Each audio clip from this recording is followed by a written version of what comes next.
Another windy day, and it's Tuesday, and it's sunny, which means only one thing. Proselytizers, Bible bashers, and everything in between. So, I can see one already. This looks like some Hare Krishnas wanting to give out books. There's bound to be more, there's somebody with some tracts in her hand.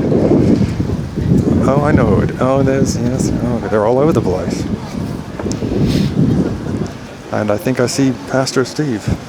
Hello, Geezer, how are you? You all right? Good to see you, mate. Yeah. Keeping well? You like your Tuesdays, don't you? Is this your day? You know, in between travelling all around and sharing all around the place, we tend to come out on a Tuesday for an hour, just talk to the local people. Yeah. You know how it is, and see who's open. Well, you're looking nice and summery. Oh, right, there. Yes, I got the shorts today. Good, it's lovely, isn't it? It's lovely. The out of mothballs. Weather's beautiful. Yeah, you must come along one Sunday. Come along and join a service. Yeah, you'll love the singing and all the gospel stuff, the worship stuff.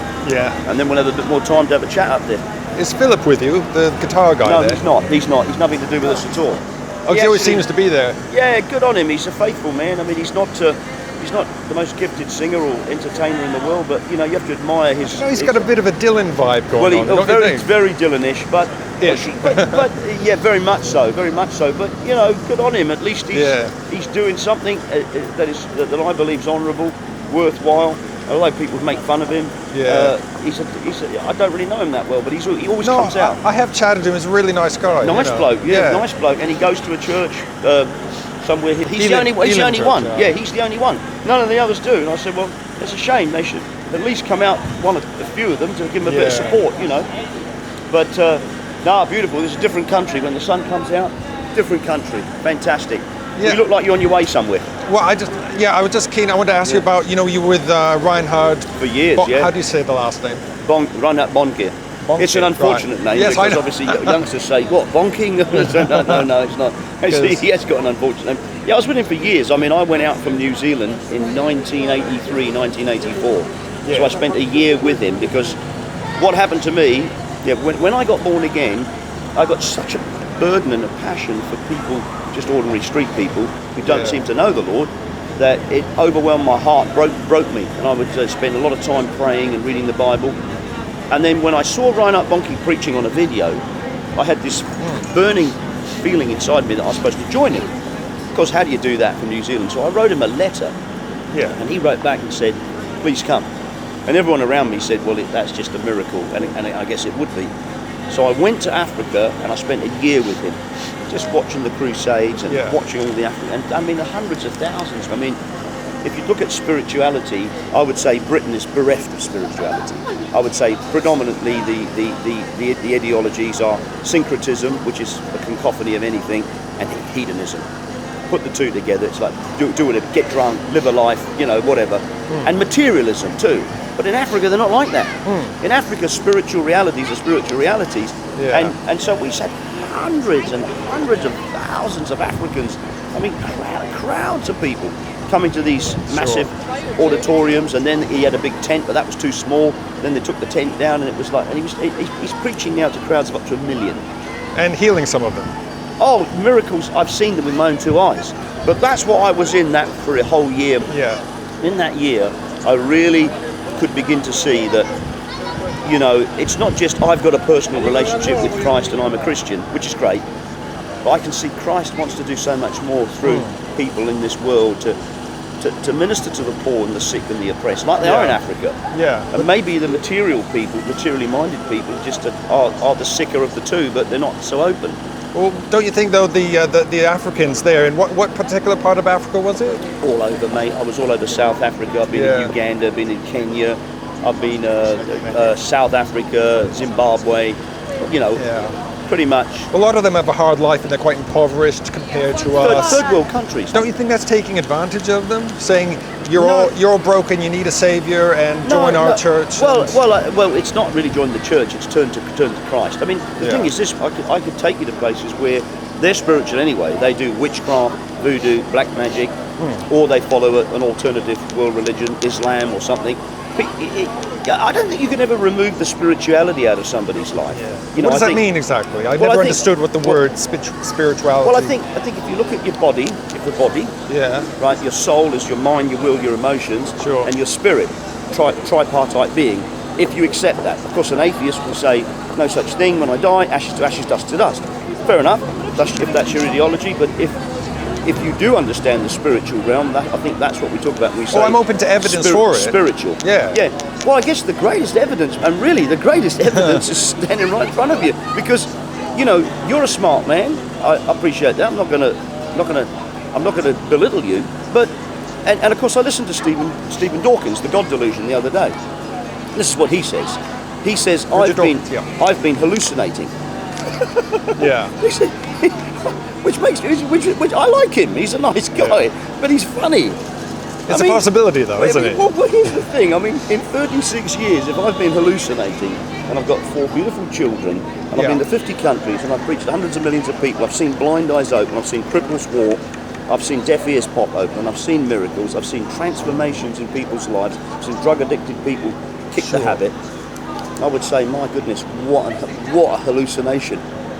Really blind people who were completely blind and then could see within a few minutes. I've seen miracles. I'll show you something. Have you followed it up, though? That guy there, so that bloke there, Oh, yes, I've spoken right? to him. Yeah, Conrad, I know about him. grade 7 cancer. He was dead. Yeah, for 3 hours, he said, He yeah. was dead for 3 hours. Well, God, look at him. It's pretty good. Yeah. And that's verified. And the medical people down there, they told his mother, who's not like us, but now she's a believer, they said, it's all to do with your priest. That Steve fellow, it's the priest. They said, we have millions of cases, but every so often one comes along like him, and it's out of our reference, we don't know, but it's something to do with your priest. Okay, yeah. It's nothing to do with me, apart from the fact that, the Lord raised him from the dead. So, Well, he's attributed what happened, and it's great what happened. He attributed it to a god. It's not hallucination, though. What they call it, the Lazarus syndrome. It's where you are clinically dead, and you can wake up hours. I was reading about a woman who woke up 36 hours after being pronounced dead. Yeah. You know, and she wasn't religious, I don't think. No. Well, I don't dispute that either. But getting back to you as my friend, we're friends. Is that you've said, well, what if I could have the evidence, I would believe. Yeah. Now, to a degree, do you remember Cliff Richard? Yeah. The singer. Yeah. His famous song, like a thing. Make it sound like he's dead or something. No, he's still alive. He's I like Cliff. I can imitate him, but anyway. He's a Christian, isn't he? He is a Christian. Perhaps not as radical as we are, but of course he is. But he sings that song, like a thief in the night. He will come. There'll be nowhere left. You can run. And then there's a line in the song, and it made me think of you, actually. All right. It made me think of you, and I thought, I've got to share this with Mark next time I see him. Because... Is this the Left Behind song? No, yes, but it's the line that I wanted to share with you. That he says, I could talk for hours, but you wouldn't understand. Your own opinions make you blind. Okay. And there will come a morning when, with the hourglass, where the sand has all run out, and it may be too late to change your mind. Like a thief in the night, he will come. And it made me think of you, not in a bad way, but I thought there are millions like you who probably aren't really atheists, not hardcore, but are searching for answers and are searching for that opportunity to experience that power reality. Yeah. Where, for me, it happened 36 years ago. I was knocked to the ground. I cried like a baby, and I was a tough man. I was a street fighter. I can handle myself. You know what I mean? See. And so I was knocked to the ground, and I was literally crying like a baby for my sins. You invited God in. For you Jesus, felt the Holy Spirit. Not God, because I think the Holy Spirit. I think the whole thing with God is that it can be Buddhism, Hinduism, TM, yoga, Brahma, Shiva. Who? It could be Adolf Hitler. Who? No, for me, it wasn't God. It was Jesus, the way to God. And I cried out. I was on my knee, and I was knocked to the ground. And I said, Jesus, for my sins, I've never been sorry for my sins ever. I mean, I was a fornicator, I was a liar, I was a street fighter. I'd never been sorry for my sins. I mean, I hated people. I would have willingly put some people in hospital. Okay. So what happened in those moments? It's not hallucination. It was transformation. Because the next day, I was like I am now. And of course, I've studied the Bible. I've also studied comparative religions. I mean, I'm not silly. I'm well-read, reasonably educated, travelled probably a lot more than most people, over 50 countries. For 36 years, I've not stopped in the quest, not just to know him, but in the quest for others to know him. And I think that makes me slightly different to the average person in the street who says I'm a Christian.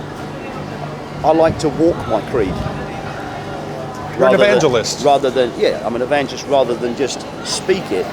And of course, when you see your kids following in the right footsteps, and I've seen miracles, I've seen people transform. I'll tell you the greatest miracle, the greatest for me, it's not if you had a crippled leg, I could pray for you, I could demonstrate the power of God, you'd feel it, you'd know it. It's not that.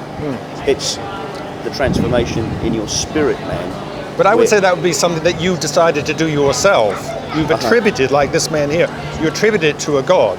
But you're really selling yourself short because you decided, I want to be a better person. I want to put these things aside. Yeah, self-effort. I understand self-effort, and a lot of people do that. I mean, Buddhism is self-effort. Yeah. You're self-effort. New Age, self-effort. Yeah. Yoga, self-effort. Even going to the gym, trying to get fit and healthy, self-effort. Religion, you're right. Yeah. Self-effort, Anglican, Catholic, Pentecostal, Baptist, Buddhist, black, white, green, self-effort. Yeah. I differ with you in the sense that it wasn't my self-effort. I wasn't looking for God. I was busy womanizing, drinking, chasing. He apprehended me, and then suddenly it was like I was walking this way, and then I was turned around and I'm facing this Jesus who I've never faced, and I'm knocked to the ground like the Apostle Paul in the book of Acts. And I'm almost blinded by this light. Your road to Damascus experience. Yeah, I'm blinded by this light. I'm crying like a baby, and I'm sorry, Lord, for what I've done. I'd never thought that I was a sinner before. I thought I was all right. I was okay. So how did this happen? I was a Catholic. I thought, well, I'm as good as the next. You weren't even thinking about God, and it just happened. Not at all. It was not. I always laughed at people like me. I always thought, what an idiot. People, I laughed at people like him, thought, what's an idiot? What a total Burke. What's he, I was like Dawkins. I would have said, God delusion. I would have laughed at me. So that's the truth. So now, although I would have laughed at me, I was probably more like you. You're quite a respectful guy. I was never rude. Wasn't rude. I'm never rude because I always thought, well, it's not. You don't get anywhere by being rude. So I would never have mocked openly Jesus and stuff like that, or any religion in that respect. But it is healthy to question things, though, because there are a lot of religions, even Christians, who aren't on the right path and who are taking advantage of people. People killing in the name of Christ, surely. Yeah. People abusing in the name of Christ, surely. Catholic priests, getting boys like. That's my son. Yeah. How would I feel if he went to a Catholic church and some priest, went and defiled him? And everyone's human. That's and there's these guys over there. I'm gonna go and that's help. a Hare Krishna. I'm gonna help in a minute because they're not used to that. They're a bit frightened, with the shaved heads. They're all right. They're just people. They're harmless. Of course they are. Of course they are. But at the end of the day, unless you become one of them. Again, it is a belief system in reincarnation. Yeah. And there's no evidence he has whatsoever that he's existed before or he'll exist in the future. Hello, my friend. It is appointed unto men once to die, and then comes the judgment. But nice to meet you. Kushti. Kurabashika. That's such an interesting conversation. What were we saying? What was your last point? I was talking to my friend and saying, Hari Krishna, reincarnations, there's absolutely no evidence that you existed before, and there's absolutely no evidence that you will exist in the future. And if you were reincarnated in your previous life, what were you? It's a good question, but one thing I must say, a lot of charisma, a lot of power in your speech. Be a very good preacher. Should be on TV. He is a preacher. That's what I am. That's what I am. You on TV? Yes, I'm on TV and you got it around the world. But I spoke when I went to India and 7 weeks in Andhra Pradesh with some of the leading proponents of Hinduism. We sat down for ages, and they even said to me, "Look, it is a pathway we've chosen. You have the short path, medium path, and the long path to salvation." They said, "We don't really know. But it is the pathway we've chosen." I said, you know what, I'm glad you've been honest with me because most Hindu philosophers will not be. Now, here's the reality. We've all chosen a pathway. As I was speaking, he's atheist stroke agnostic. depending on I which day you suppose, get yeah, it, right? yeah. Now, he's my friend, right? Now, I'm Steve and you are? Goranga. Goranga, right? You're my friend as well. And this is what I say, Goranga. Good guy, man. Yeah, I know. I say this, before I became a believer in Christ, I was a Catholic, which is, again, a pathway of religion. I was taught as a Portuguese Catholic, because that's why I get the brown skin. You know, you stay on your knees until they hurt, you burn a candle every day, and you pray to the unknown God. Obrigado. Yeah, obrigado, that he will have mercy on you. And I did that for 19 years of my life, and I'll tell you what, after 19 years, I got a bit tired of it. Because he never spoke to me, he never helped me, he never changed me, so I abandoned the Catholic Catholics Church. don't believe in Jesus? You didn't pray to Jesus? Yeah, but he knows that no, they don't. See, so here's what happened. So after 19, I abandoned the Catholic Church and I was a street fighter. So I went to the streets, I started drinking, I was a disco dancer, I started womanizing, I started living for hedonism, which is a pathway. Sounds good to me. Hedonism. Sounds good. Yeah, well, it only sounds good because any high you get is temporal to the low. For example, when I was drug addicted, Yeah. right, and I had a massive high, the lows are shocking because they're depressive, yeah. right? Everything in moderation, Now, I here's agree. what happened. In Auckland, New Zealand, where I used to speak to lots of Hari Krishna, lots of people, because I wanted to know. I asked the 3 major questions of life. Which were? Where did I come from? Yeah. Did I evolve? Yeah. Or was I created? Can I have a quick stab, and I'll do it very quick because I'm also in a rush. Just a 60-second something. Sure you can. What was your name again? Goranga. Goranga. It's going to be a tough one to get hold of, Goranga, but anyway. Goranga, yeah. Goranga. What we believe is we're not the physical bodies, we're the living entities within the bodies. Like right now, I'm not really looking at you. I am now. They're the windows of the soul. Underneath these windows, of course. Uh-huh. We believe that's the soul, and the soul is right now within the physical body. The souls themselves, we believe. I'm not saying it's a belief that everyone. I'm saying what we believe as Hare Krishnas. The souls we believe all come from the spiritual world, and that we used to personally be with the Supreme Lord, and we then entered into the material sphere. So same way the water actually comes down from the sky like rain, and then enters into the mud and gets dirty, the soul enters into the material world and it then gets covered over with lust, anger, greed, envy, madness, illusion, and the bodily conditions. Sounds like Scientology to me. Maybe similar. And then, so we're not the physical body. Regarding the reincarnation, we believe that whatever conscious state you're in at the time of death, you will attain without fail. So if you have God consciousness, you go to the Supreme Lord. If you have consciousness of an animal, then you go to an animal. If you have consciousness of a normal human being, you become a normal human being. Whatever conscious state you're actually in. You were probably somebody else in a previous life reincarnated. No, I was the same into this person, life. but my body was different. You could have been a woman, you could have been an animal. Yeah, the body was different. But then the questions against reincarnation come is that how can it be that, because you forget everything. If life is about learning everything, you forget everything. You forget once you're born again. Yeah, so what's the point of so it? to speak. So the question then, the arguments against us is what's the point? The answer on that is actually very clear. Is same way like a child may go into the kitchen and start messing around with the gas knobs or something. The mother may hit the child's hand and go, no, don't mess around with the gas cooker. The child may not remember the exact instant where he actually got messed around with the gas knob, but it knows not to mess around with the gas cooker. So the subconscious memory. It's a subconscious memory. It says that a lot of kids that have been child abused and stuff, they're still afraid to go to the bathroom. They can't remember the actual instance, but they've had bad occurrences. So in this material world, good things and bad things, we have experienced That could be a genetic memory, though. Maybe. You never know. I'm just saying what we believe.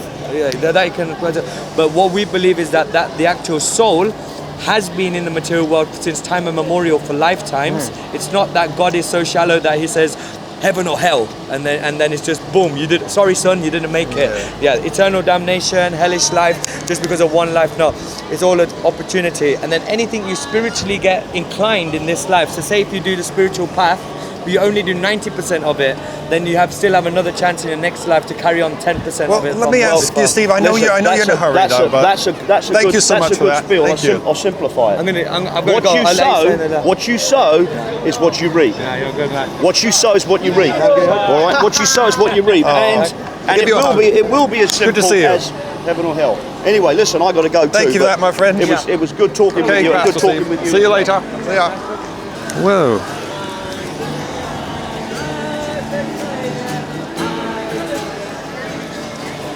Well, that was an interesting one, wasn't it? Evangelical preacher, Pastor Steve. and then suddenly a Hari Krishna. Well, that was a new one for me.